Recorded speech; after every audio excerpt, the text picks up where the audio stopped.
I'm standing by now with CEO of Citigroup, Jane Fraser, and we are just 1 week out from Donald Trump's presidential victory. As the CEO of one of the country's largest banks, what's the most significant change you're expecting with the Trump administration? Well, first of all, Sonali, thank you so much for joining us here at Citi's headquarters in New York. It is lovely to see you again. Thank you. So I view this not just from the perspective of our own operations, but from that broader perspective from our clients around the world. And I think they'd say 4 T's. The first one is the tempering of regulation. Second would be taxes. Third would be tariffs, and the final one would be tightening immigration. And as we look across the board, I would put that in the perspective of a largely pro-growth agenda. Well, you're also the most global bank in the country. How are you preparing for the world of global finance to potentially be shaken up by some of these policies, the tariff policy in particular? It's something that Trump has made clear it's a key policy that he'll be implementing. So when we look at trade, you're right that there's going to be changes, but trade is not going away. So as we look at this around the world, I think we've already seen major changes in the global lanes in the last 3 years, driven by geopolitics and technology transformation. If you speak food, energy, technology, security, cyber, finance, green, all of these different lanes are changing around the world. This just puts one more into the mix. So it will take a bit of time from trade and the tariffs to see what goes from the rhetoric to the actual agreements and the policies, and then into execution. We'll have some time to work out what that mix is. Another major reason I bring up trade first is because a lot of prominent economists have brought up the idea of inflation that could be brought on the heels of tariffs. How concerned are you about inflation? You were kind of very early here to catch it in the first place. Certainly there are elements of this that could be inflationary. At the same time, we've also seen, particularly here in the States, an ability to have productivity improvements and driving changes through. So I would say we've got to wait and see. People decide policy and determine policy. Let's see what the policies are, and then we can work out what's the response to it. Well, the other interesting thing here is that the interest rate expectation has changed really meaningfully, and that's given concerns around fiscal deficits. How concerned are you about the deficit in particular heading into next year and even beyond that? It's certainly a consideration for me for the medium and longer term. There's both a numerator and a denominator to this equation. The numerator is growth, and the denominator is obviously the fiscal disciplines. And I think one of the benefits here in the States compared to many geographies is that we've got the growth part of the numerator, which is helpful. This is clearly going to come into play on the denominator, and we're going to need to see the fiscal discipline. I don't think it's going to be such an equation globally for the next couple of years, because I think a lot of roads lead to the US in terms of investments in the meantime. It's interesting, the bond market reaction you saw last week alone, and as of this morning, you were flirting again with 4.4% on the 10-year. As the CEO of a bank, how much do you worry about the long end of the curve tailing off? And is it a good thing in some degree for you? What I think we're seeing in terms of the long end is something everyone is going to be keeping a very close eye on. But I take the step back and look at what actually is happening at the moment. We are seeing the big unlock. Right? We've been waiting to see on the M&A side, when is it that clients can be more active in the $1 to $3 billion acquisition range. The sponsors have been waiting to see an unlocking for them to participate more. We're seeing that right now beginning. Same for the IPO market, growth of Lev Fin. So I think most of the attention is actually going to pivot to the primary issuance, and the activity that's driving behind it. And that will be the story for the next while. I'm glad you brought this up. I will take you there. It seems like you want to go to mergers and acquisitions. Citigroup, of course, is the advisor on the largest deal of the year so far, the $35 billion Mars deal to buy Calanova. There's an expectation by investors out there that you could see bigger and bigger deals. When you talk to clients, How excited are they to push the button? How willing are they to push the button on deals that are even larger than $35 billion? I think there's a lot of pent-up demand, but at the same time, I see particularly in the States, which is the majority of the M&A activity at the moment, and is likely to be that way, it is game on. The clients are on the front foot in the States. They're looking at driving transformation of their businesses.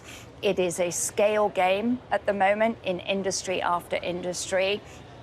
And technology is changing so quickly. It's very exciting, but it means that clients who are not necessarily in technology suddenly discover they better be, and they're going to be buying expertise in that area. So it's going to be pretty active from the strategics as well as from the sponsor space, partly pent up, but also the new possibilities. Do you think that means that this is a series of smaller deals that will start to make the deal market come back en masse?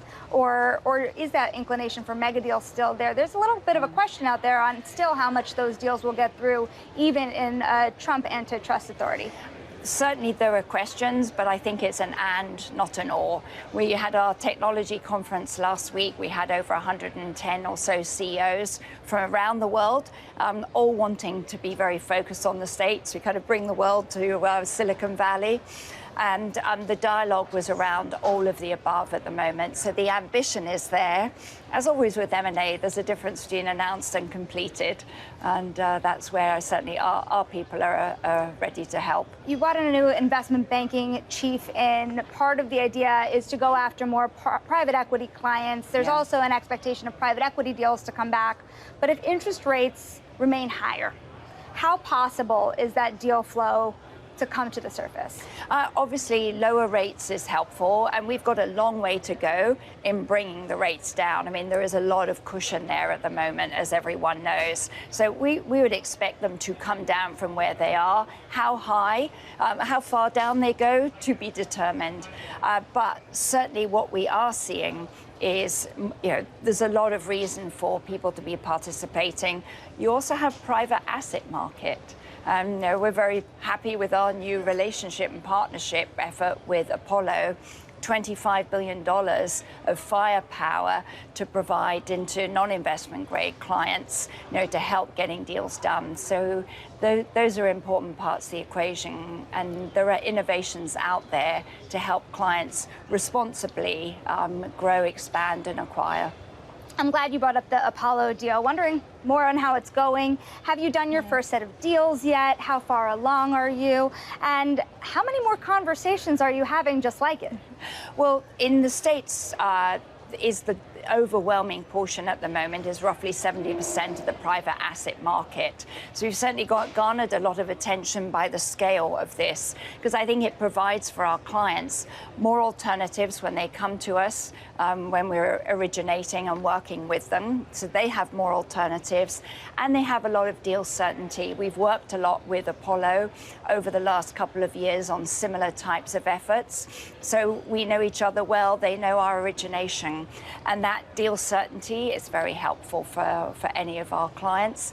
I would expect us to continue looking at how we can expand and bring in other partners. It's interesting. I've asked you about interest rates as it pertains to your clients, but also interested in how it pertains to your net interest income. Do you think because rates might not fall as much as initially expected, there's room for more NII expansion here through this year and next year? When you look at the larger banks and look at us, we've got the benefit of a diversified business model. So you ideally are looking at something where something changes in the macro geopolitical environment. You've got an ability to move things around and adapt accordingly. So if we end up with lower for longer or a higher for longer environment, then the NII would benefit. Equally, we had double-digit NIR growth last quarter. We've had a strong focus on fees. We have banking franchise, our wealth franchise, our services franchise, all growing very nicely, taking share, and that provides us additional cushion there. A lot of investors are also very excited about the financial sector right now because of this anticipation of a new regulatory regime. Do you think that the Basel III proposals will actually be rolled back even further than that revised 9% increase in capital that has been put forward? When I look at Basel III, we've had very constructive discussions as a sector with the Fed in terms of looking at what are the unintended consequences of Basel III, because we need access to credit for small businesses, for consumers, for farmers, for smaller banks and institutions, and this trickles down. So I think the main goal here is to make sure that there are no unintended ill consequences to access to credit, to the competitiveness of the American banking system that is the best in the world, and I say that proudly. And also to market structure and making sure that balance gets right. So I'm sure those dialogues will continue to be constructive. We have to see what the next proposal is, though I'm sure be another comment period, and then we shall wait and see. Should you face a more relaxed regulatory environment here, what does that free you up more to do? We have set a vision for our bank. We put a strategy behind it, and we have an execution plan that we are just systematically going through each different step along the way. So for us, what this means is our strategy is working. You could see that in our third quarter results. Revenues up in every business, positive operating leverage, gaining share, growing fees. We still have more work to do. I'm focused on the day job and getting that job done properly, getting through the transformation work we need to, modernizing and simplifying Citi, and improving our returns. When you think about your returns, investors are asking so much about cost discipline. What's the toughest part for you to cut costs in order to get to the targets that you've set out for yourself? We're making sure that we both get the bank to be more efficient and get it to be more simple. So that modernization and simplification agenda is very important. That also means investing. The transformation that we're doing is both addressing some of the regulatory issues that were raised, but they're also in the benefit of shareholders, because ultimately they drive to a more efficient, modern organization. We also need to be investing in our businesses, so it's driving forward on critical investments and platforms that will help support our competitive advantage, and it's simplifying the bank. We've successfully reorganized the institution. We've realized benefits from it. We've realized benefits from the cost takeouts we've done from divesting. For me, it's about getting it right. I don't want to take short-term fixes and shortcuts at the expense of making sure that this bank is run well, properly, in the benefit of all stakeholders. Would a more relaxed regulatory environment also potentially lead to less expenses? Ultimately, our transformation will lead to less expenses.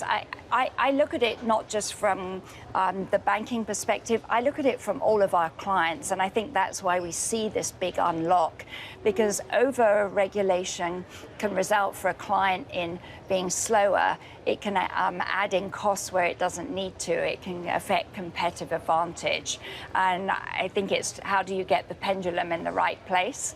A tapering of regulation will certainly help multiple industries make sure that we get that balance into a good place. When you're talking about balance as well, how do you think about the ability to keep investing while you're keeping an eye on expenses? Your investment bank in particular, we've talked about it a lot.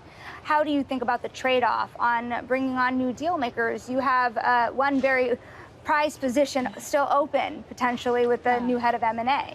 Well, I think about bringing talent in, and very carefully, because we've got some very strong talent in our own organization, of whom we're very proud, and they're doing a very good job.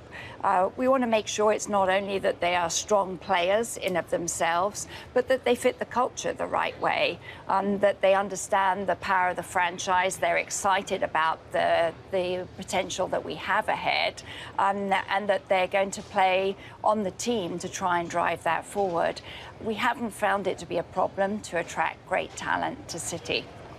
So, very importantly here, we're about a year since you announced a very massive reorganization.